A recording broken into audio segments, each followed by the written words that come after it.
Bom dia, irmãos. Em nome do Senhor Jesus Cristo, estamos iniciando mais um culto, primeiro culto de dezembro. Espero que estejam todos bem. Hoje eu gostaria de compartilhar com os irmãos uma reflexão que é bem comum. Como assim? Então vamos ver no Salmos 18, versículos 1 e 2, que diz o seguinte: Salmo do servo do Senhor, Davi, o qual falou as palavras deste cântico ao Senhor no dia em que o Senhor livrou de todos os seus inimigos e das mãos de Saul. E disse: Eu te amarei, ó Senhor, fortaleza minha. Versículo 2. O Senhor é o meu rochedo e o meu lugar forte e o meu libertador, o meu Deus, a minha fortaleza em quem confio, o meu escudo, a força da minha salvação e o meu alto refúgio. Bom, irmãos, o que o rei Davi sentiu foi realmente um alívio, porque escapou do ataque dos inimigos. Assim como nós, toda vez que nós esperamos que Deus nos ajude, nos abençoe, nos cure e recebemos essas bênçãos. Então nós temos coração muito grato, agradecemos, ficamos felizes. O que acontece quando não somos atendidos? Isso que é a questão. Quando nós oramos, quando nós pedimos e parece que não fomos atendidos, a dor continua, a dificuldade continua, situação de relacionamento continua, pensamentos ruins, sentimentos difíceis. É nesse ponto que nós temos que refletir. Por que, apesar de nos considerarmos filhos de Deus, não fomos atendidos naquele momento que nós mais precisamos ou que imaginamos? Veja, irmãos, primeiro, Deus tem o controle de tudo e Ele é soberano. E Ele não vai fazer a nossa vontade, mesmo no nosso sofrimento, mas Ele está conosco. Só que a nossa mente tenta sempre acreditar, tenta sempre ter aquela fé ou pensamento positivo de que vai mudar a situação, mas nem sempre é assim. E o nosso coração começa a se rebelar, começa a ficar revoltado e começa a criar situações onde indiretamente culpamos Deus por não ter atendido nosso pedido. E sofremos. Então, o que Deus quer da gente? O que nós queremos de Deus é todas as bênçãos, todas essas coisas boas. Mas o que Deus quer da gente? O que Deus quer da gente é que nós possamos aprender nas dificuldades, transformação do coração, de poder confiar nele mesmo com sofrimento, mesmo com essas dificuldades. E essa é a parte mais difícil que nós passamos. Por isso que a verdadeira transformação do coração é justamente esses momentos que nós superamos e cremos que Deus está no controle e que Ele nos ajuda a todo o tempo. Amém? Então, o nosso esforço é vencer a nossa própria desconfiança, a nossa própria revolta e não colocar culpa em Deus. Ele nunca vai ser culpado de nada. Amém? Então, sugiro aos irmãos que reflitam sobre isso e que ore mais, converse mais com Deus. Tá bom? Agora, vamos convidar o grupo de louvor. Podemos louvar esse Deus maravilhoso, soberano e que está sempre atento a tudo que acontece em nossas vidas. Bom dia, irmãos! Estamos mais aqui em um domingo online e nesse momento eu gostaria de estar convidando vocês para estar louvando ao nosso Senhor e que ao longo das músicas a gente realmente possa estar cantando com sinceridade, com muito amor ao nosso Deus e que todas as palavras que a gente proferir aqui sejam realmente verdades, que a gente realmente deixe o Espírito Santo agir livremente por meio de nós e dentro de nós. A primeira música é Sonda-me e Usa-me.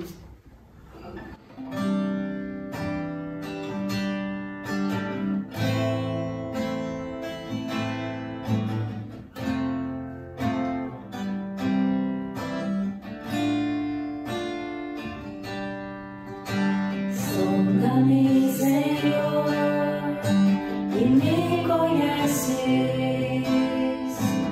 quebranta meu coração, transforma-me conforme a tua palavra, e enche-me até que mim se ache só a ti.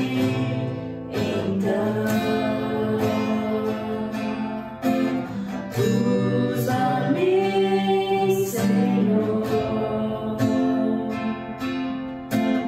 usa-me como um farol que brilha à noite, como ponte sobre as águas, como olivo no deserto, como flecha que acerta. Quero ser usado da maneira que te agrade, qualquer hora e qualquer lugar. Eis aqui a minha vida, usa-me, Senhor, usa-me. Sonda-me, Senhor, e me conheces, quebranta meu coração, transforma-me conforme a tua palavra, e enche-me até que mim se ache só a ti. Então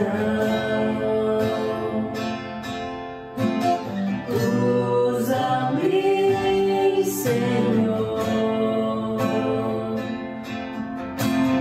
usa-me como um farol que brilha à noite, como ponte sobre as águas, como abrigo no deserto, como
contigo voarei no poder do teu amor.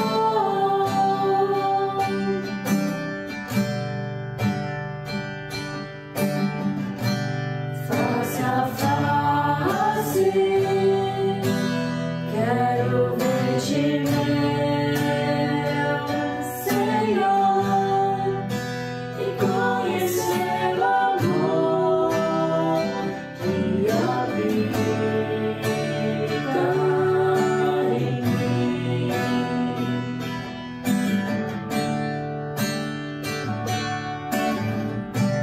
Vem renovar minha mente, meu querer, meus dias viverei no poder do teu amor.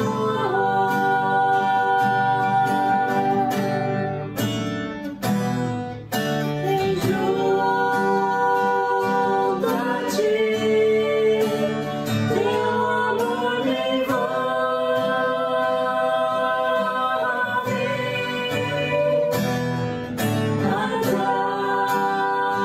atrai-me pra teu lado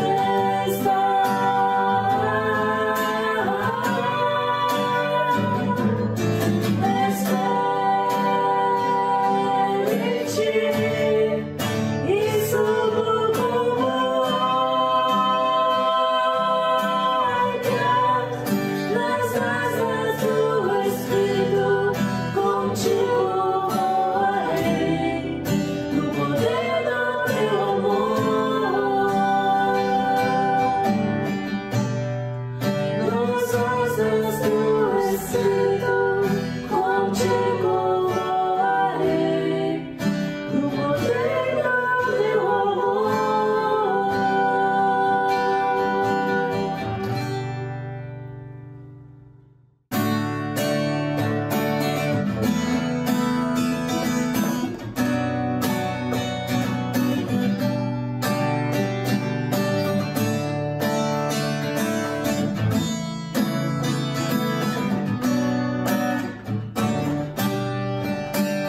Te adorar, te buscar é o meu prazer.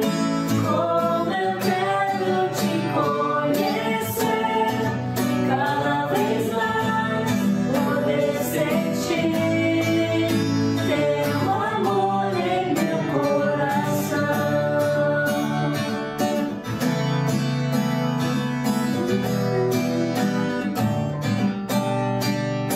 Te adorar, te buscar é o meu prazer.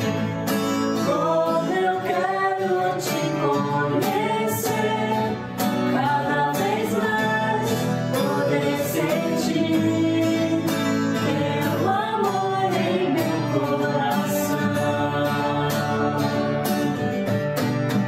Eu não poderia viver sem ti. Eu jamais teria razão em minha vida sem te encontrar e conhecer teu grande amor.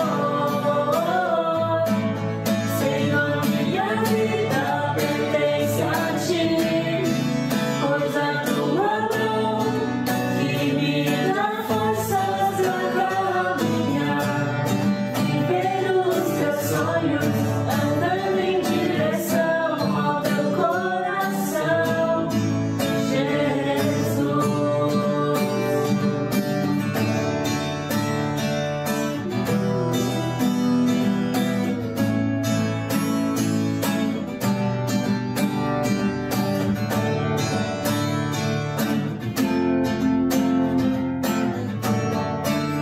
Te adorar, te buscar é o meu prazer.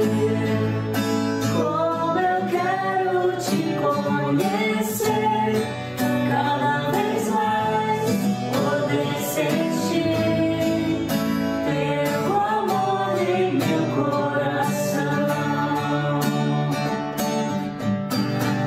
Eu não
Oremos.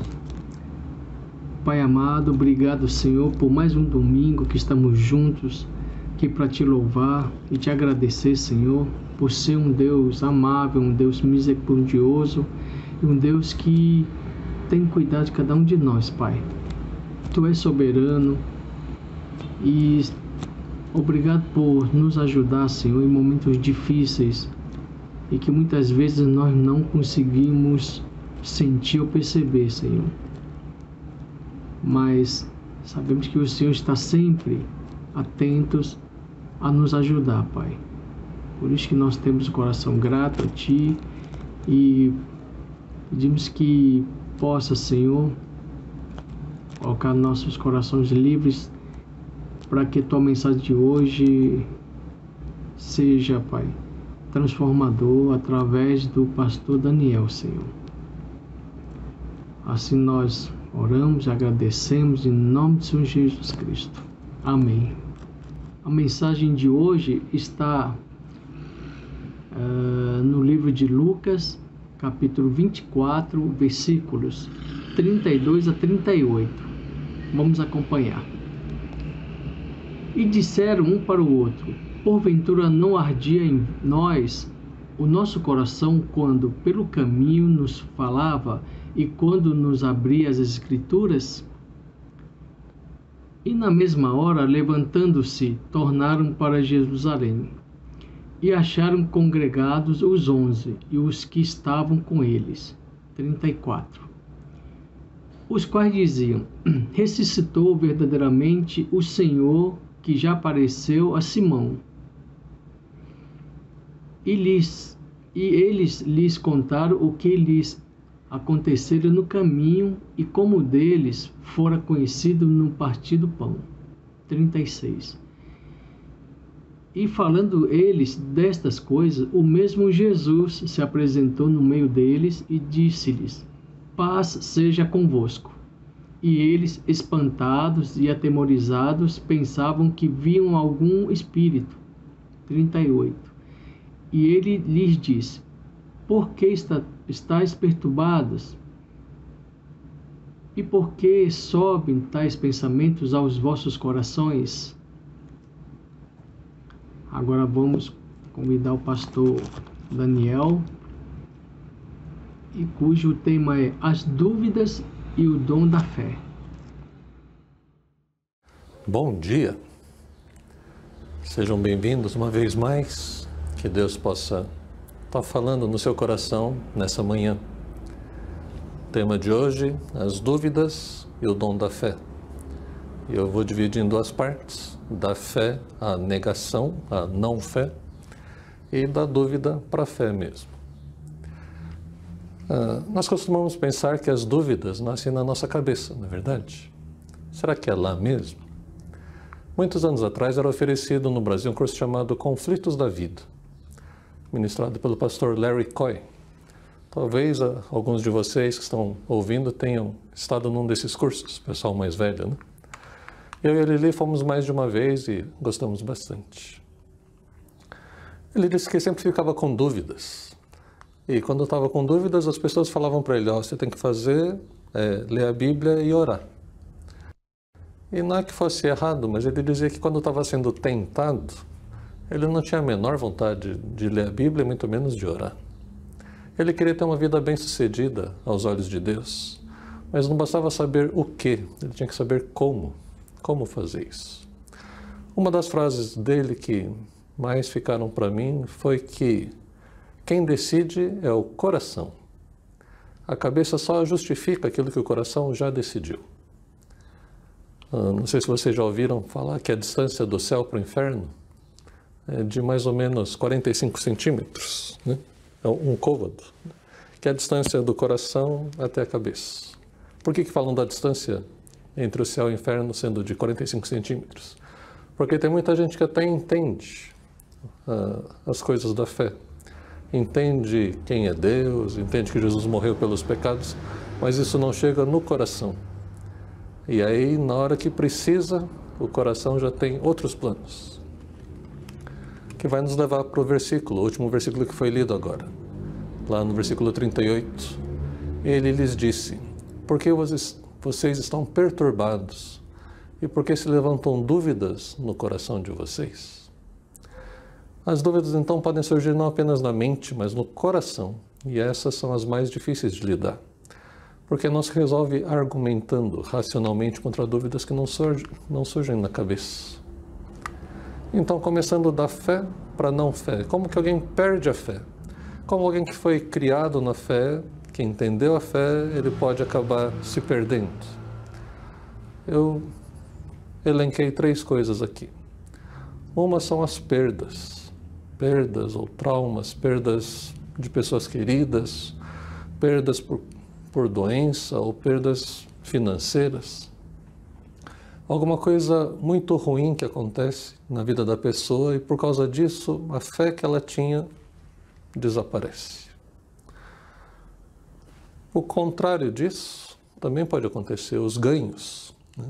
Os ganhos de dinheiro, ganho de sucesso, fazem com que de repente aquela questão da fé se torne um pouco inadequada, um pouco limitante no seu novo estilo de vida, com os novos amigos que ele tem e com a postura que ele precisa manter agora.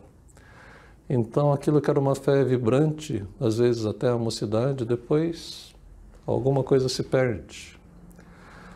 Outra coisa que afeta esse deslocamento da fé para não fé, da fé para perda de fé, para dúvida, são os ambientes diferentes. Muita gente, quando vai para a universidade, ou vai fazer um intercâmbio, ou começa a trabalhar, está num ambiente diferente. Não é mais o ambiente que os pais os educaram, agora está longe dos amigos da igreja. Às vezes tem até amigo que era da igreja também, mas que está junto nesse caminho meio furado.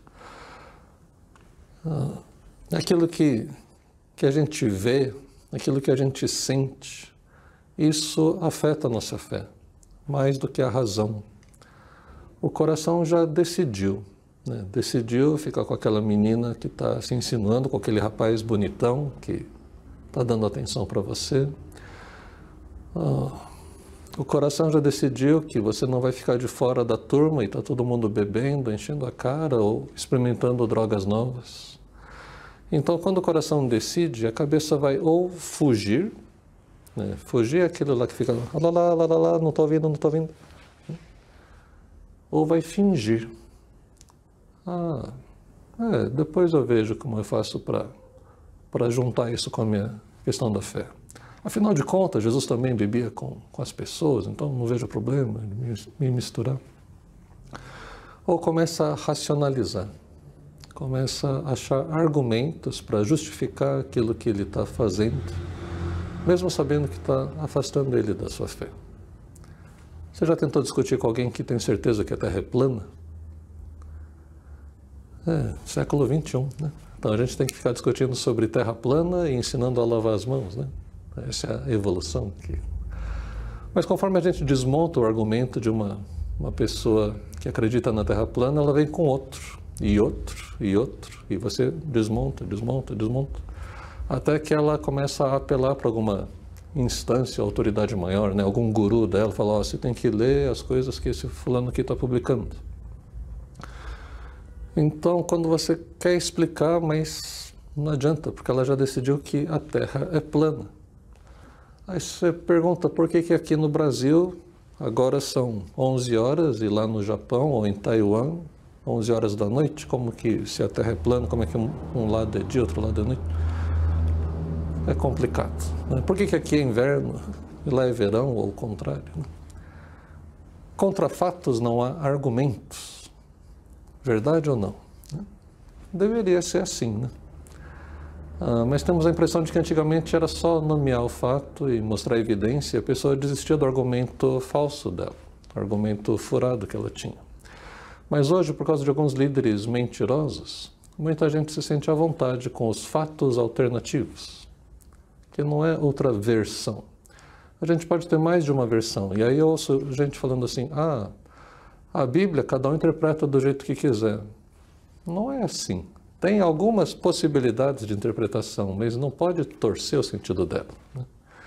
Então, quando fala em fato alternativo, é assim, está chovendo ou não está chovendo.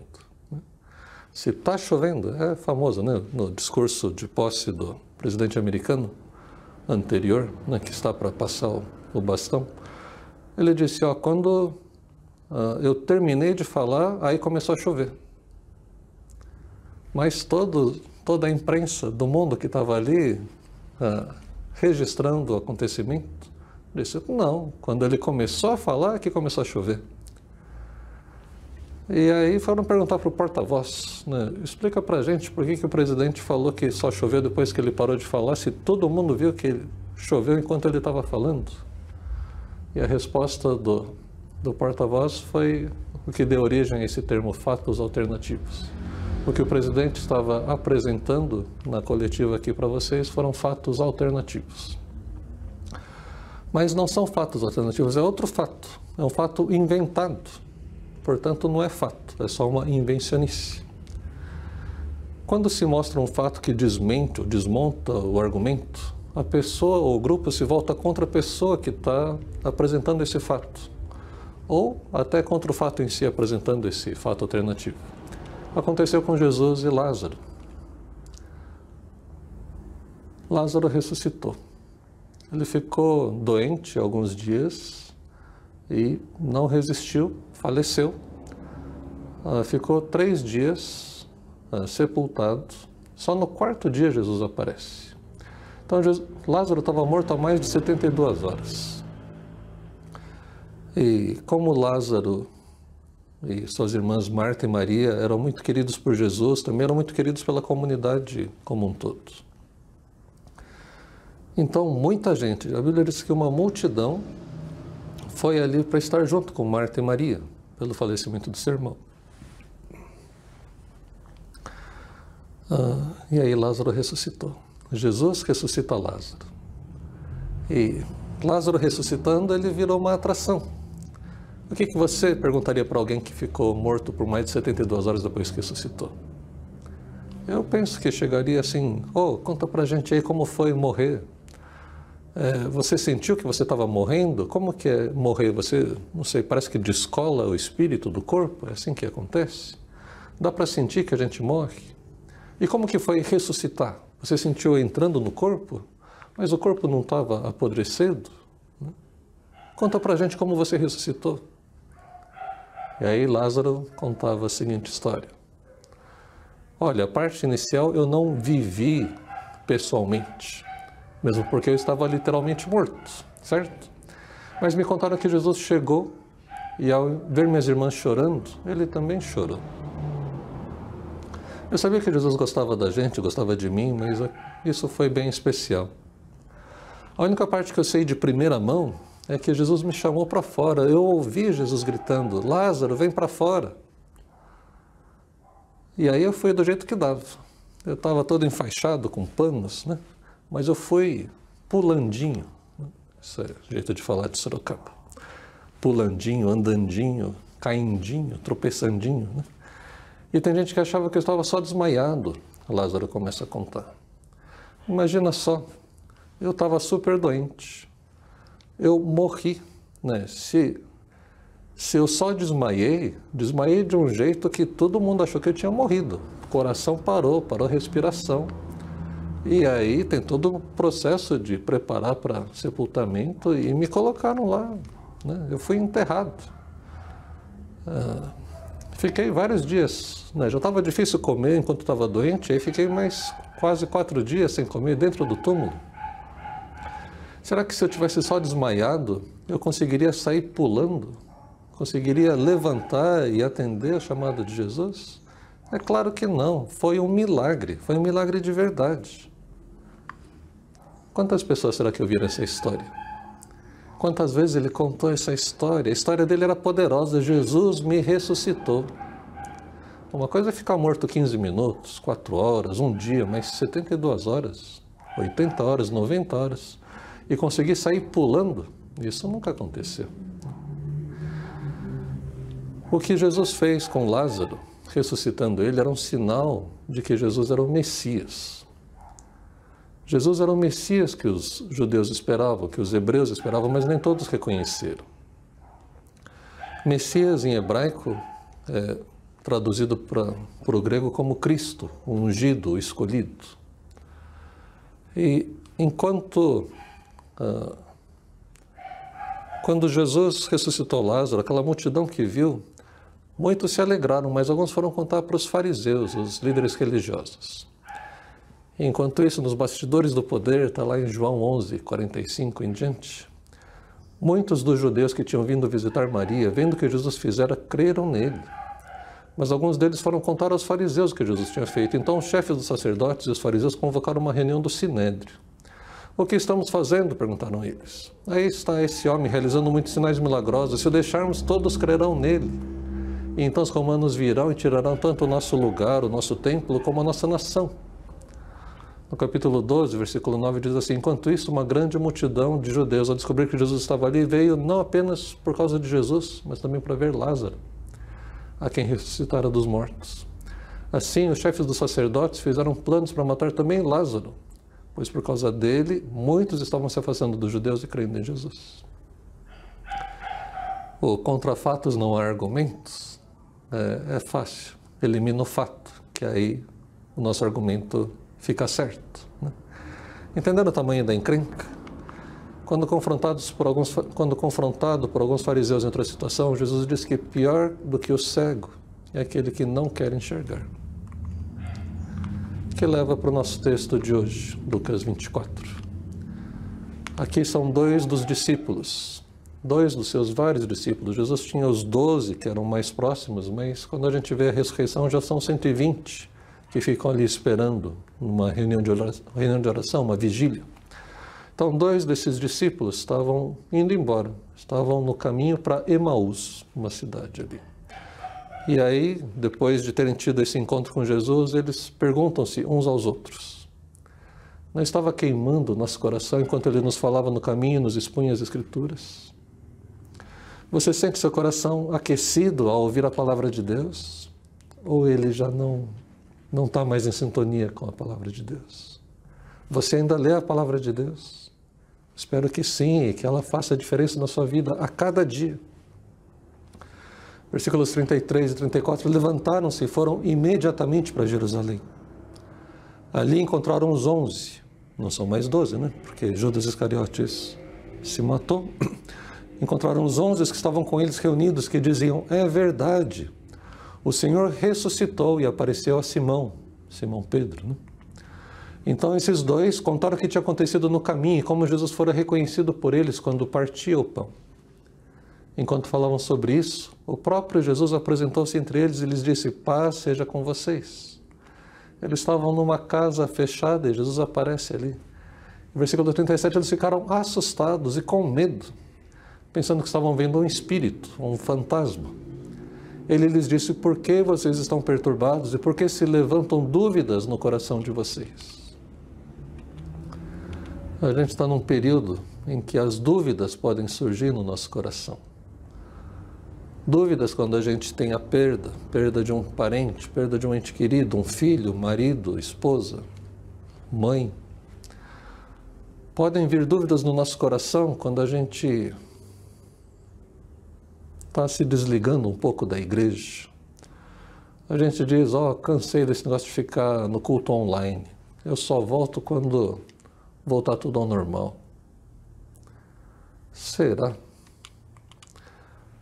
Nós precisamos do dom da fé. Precisamos do dom da fé não simplesmente contra as coisas que vão contra a nossa razão, ou coisas da nossa razão que vão contra a nossa fé. Mas entenda que a razão pode reter as verdades, mas sem fé, a nossa razão só retém essas verdades enquanto Satanás permitir, enquanto a gente não for tentado. Porque não existe nada em que a gente não possa crer ou descrer. Se a gente quer ser racional, não apenas de vez em quando, mas de maneira mais constante, a gente precisa orar pelo dom da fé, pelo poder de continuar crendo, não em franca oposição à razão. Acho que essa discussão já nem é mais dos nossos dias, né? Essas são frases do C.S. Lewis. Ele estava preocupado com esse argumento de que a razão e a ciência vão contra a fé e a religião.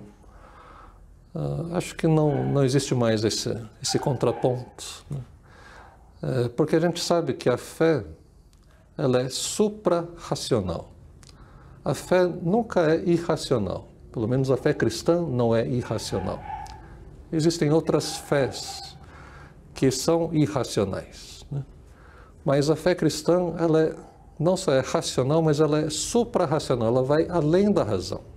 Nem tudo a gente consegue entender, mas isso não quer dizer que isso seja irracional. Mas a gente precisa ter essa fé em franca oposição contra a luxúria, a sensualidade, o medo, o ciúme, o tédio, a indiferença. A gente precisa ter uma fé que possa ser forte contra essas coisas. Precisamos orar para mantermos a fé quando somos confrontados com essas coisas ao nosso redor e especialmente no nosso coração. Quando as dúvidas começam a surgir no nosso coração. E C.S. Lewis diz que ele desconfia de que uma das causas da nossa pouca fé seja um desejo secreto de que a nossa fé não seja muito forte. Eu vou repetir a frase do Lewis. C.S. Lewis, que é o autor do Crônicas de Nárnia, que vocês devem ter assistido. Ele diz que desconfia de que uma das causas da nossa fé ser fraca é porque nós abrigamos um desejo secreto de que a fé não seja realmente muito forte. Porque se ela for forte, ela pode fazer mudanças muito drásticas na nossa vida. Existe alguma reserva na nossa mente ou coração? Algum medo de que a nossa vida de como a nossa vida seria se a nossa religião fosse muito real? Espero que não. Que Deus nos ajude a todos e nos perdoe. Deus, o Senhor é um Deus que sonda os nossos corações. Podemos nos esconder das pessoas ao nosso redor, mesmo das pessoas mais queridas, mais próximas de nós. Mas não temos como nos esconder do Senhor, que está em todo lugar e consegue enxergar até mesmo nossas intenções. Então, Deus, nós pedimos por um fortalecimento da nossa fé. Pedimos, Deus, para que o Senhor faça com que o nosso espírito, que o nosso ser como um todo, deseje mais a Ti do que as coisas deste mundo. Oramos, Deus, por fé, uma fé corajosa, uma fé que desafia o nosso próprio medo, que desafia o nosso tédio, que desafia a nossa indiferença. Oramos, Deus, por uma fé vibrante, para que a gente continue crendo naquele que é o nosso Senhor. Oro, Deus, por cada um que está ouvindo essa palavra nessa manhã, para que seja revestido do Teu poder, seja revestido dessa fé, esse dom da fé que não é nosso, mas que é o Senhor que concede a cada um que tem o desejo de Te buscar. Oramos, Deus, por um coração sem reservas, por uma mente completamente entregue ao Senhor, para que o Senhor possa viver intensamente neste mundo através de nós. Agradecidos oramos em nome de Jesus. Amém. A maioria das pessoas não entende o tamanho da transgressão que cometem.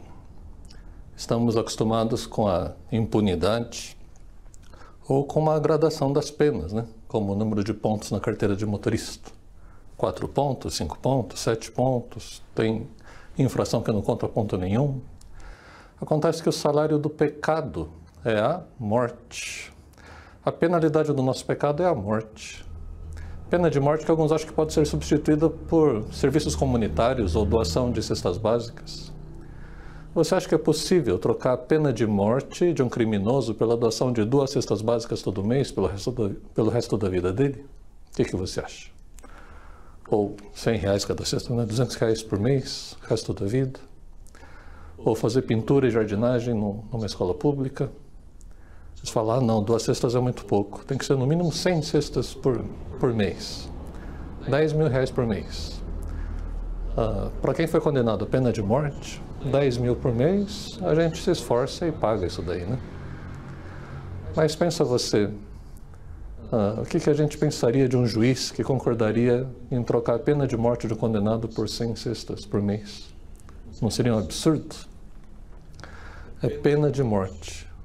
Romanos 6,23, pois o salário do pecado é a morte. Mas ele continua, mas o dom gratuito de Deus é a vida eterna em Cristo Jesus, nosso Senhor. Se você receber, não um perdão presidencial, né, como acontece em alguns países, mas um perdão completo porque outra pessoa inocente se apresentou voluntariamente para cumprir a sua pena de morte no seu lugar. Alguém aqui assistiu o Milagre na Cela 7? Tem a versão turca, a versão coreana.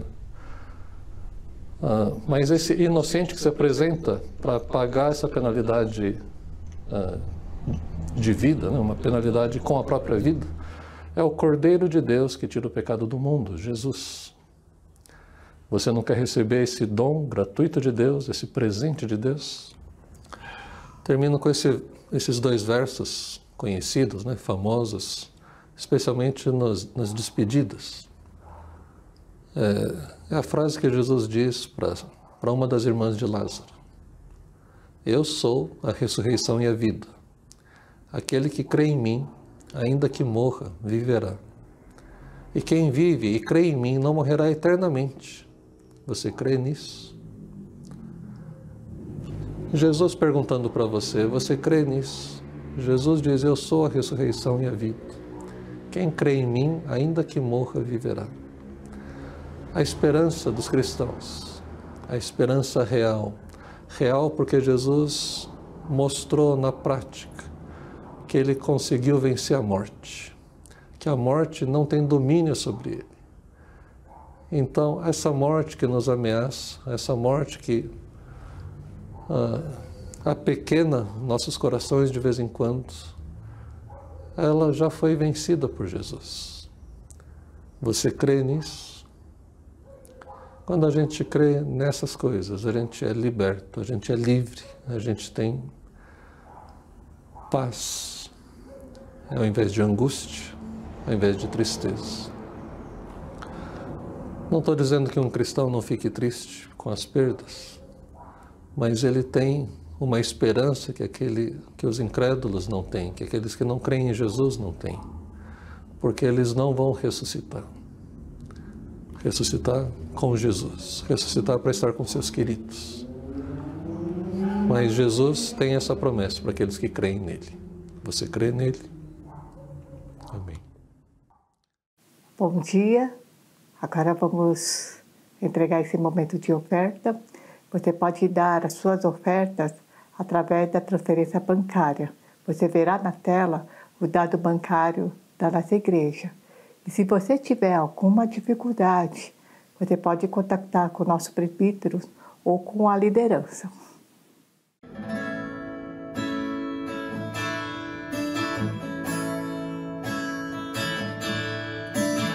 Vem, Senhor, minha vida oferecer como oferta de amor e sacrifício. Quero minha vida a te entregar como oferta viva em teu altar.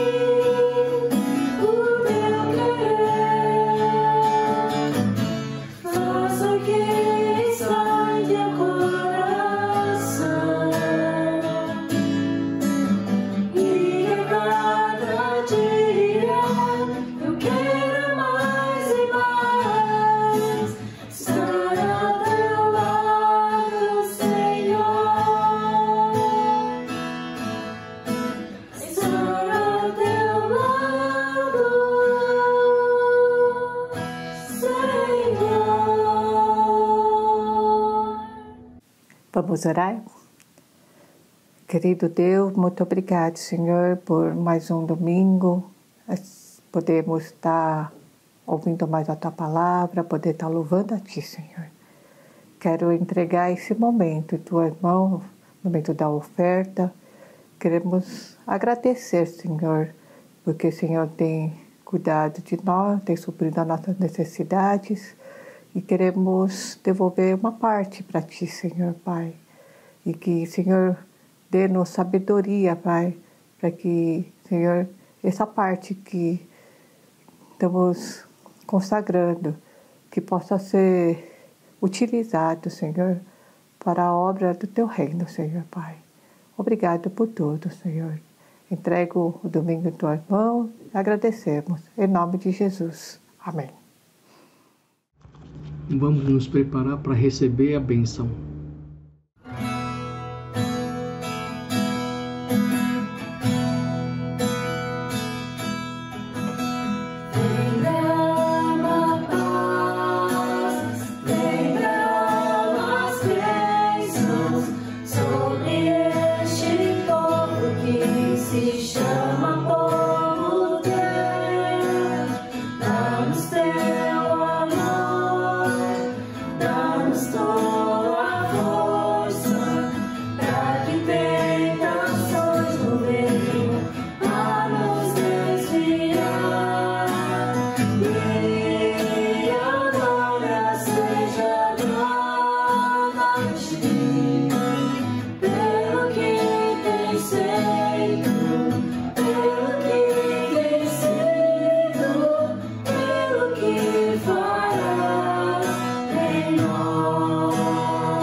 Vamos receber a bênção. Eu vou pedir para fazer algo diferente. Eu sei que você está sentado aí, mas se você puder, por favor, fique em pé. E receba, né? Receba a bênção do Senhor. Que a graça do nosso Senhor Jesus Cristo, que o amor de Deus, o nosso Pai, que a comunhão, a consolação do Espírito Santo estejam sobre você e a sua casa, hoje e sempre. Amém. Amém.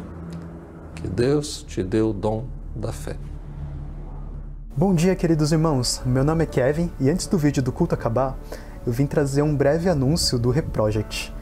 Como vocês devem saber, o Reproject ele é uma iniciativa da ISP que tem apoiado o Ministério Salvar, que faz um trabalho muito legal de evangelismo e de ação social na região do Apiaí, que é uma das regiões com pior índice de IDH do estado de São Paulo. E graças a esse apoio, a gente tem conseguido trazer sustento para milhares de famílias dessa região. Então aqui a gente vem trazer o nosso muito obrigado e também incentivar para vocês continuarem doando, continuarem orando, continuarem divulgando também, incentivando a gente. A gente continua ainda com a nossa meta de arrecadar R$1.000 para o mês de dezembro, mas só que a gente também quer superar essa meta. Por quê?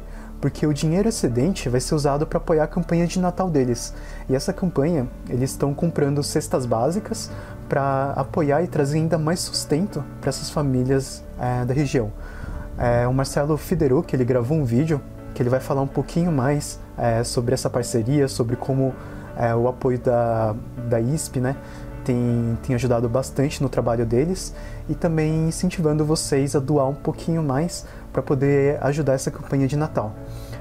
Se você já doou ou você ainda quer doar, as informações elas vão estar aqui do lado. Vocês podem depositar na conta da ISP com o sinal 0.01. E também sigam a nossa conta do Instagram, que vai estar aqui embaixo, que é reproject.isp. Lá também tem todas as informações de como está indo o projeto, de testemunhos, do que a gente está fazendo. E agora fiquem com Marcelo Fiderucci e um grande abraço. Deus abençoe vocês. Graça e paz a todos os irmãos que têm tido misericórdia e graça de olhar para a nossa realidade no Alto Vale do Ribeira. Eu gostaria de primeiramente agradecer a vocês por aquilo que vocês têm feito nessa parceria junto com o nosso projeto social, abençoando a nossa ONG, principalmente voltado a poder dar o alimento físico para as crianças, adolescentes, jovens e adultos. São em torno de 4.700 refeições que nós doamos quando a ONG está funcionando por completo por mês. E nós só conseguimos fazer isso por causa da ajuda de vocês. A nossa oração é de agradecimento ao Senhor pelo envolvimento e pela liberalidade que os irmãos têm tido de estar com a gente. E eu gostaria de falar que nós estamos em campanha pelo Natal, e nesse Natal nós estamos levantando cestas básicas. Nós temos um valor de R$ 85,00 por cesta básica, sendo que ela é uma cesta montada especificamente para pessoal da nossa região e sendo entregue lá no projeto social. Então esse é o preço que nós definimos com uma empresa que fabrica as cestas. E você pode nos ajudar com isso. Por que nós definimos a cesta básica? Porque nesse ano foi muito difícil por causa da pandemia e todos os problemas que nós tivemos. E a fome é algo que assusta, mas principalmente assola a nossa região. E eu pude ver isso e constatei saindo da região de onde nós estávamos para ir para localidades um pouco mais distantes. Eu me assombrei de ver a quantidade de fogões de lenha apagado e das pessoas não terem o que comer. Então esse ano nós estamos fazendo a campanha focado nisso. E eu gostaria de incentivar vocês todos a participarem. Doe uma cesta básica e você vai fazer muita diferença na vida dessas pessoas. Nós não queremos nada de luxo, simplesmente a cesta básica. Entre em contato com o pessoal da ReProject e aí você vai ter mais informações e você vai poder nos abençoar. Deus abençoe ReProject, Deus abençoe a ISP, Deus abençoe Luquinhas, Deus abençoe o pastor Daniel e todos os irmãos que são cooperantes dessa obra. Obrigado porque vocês fazem diferença aqui no Alto Vale do Ribeiro.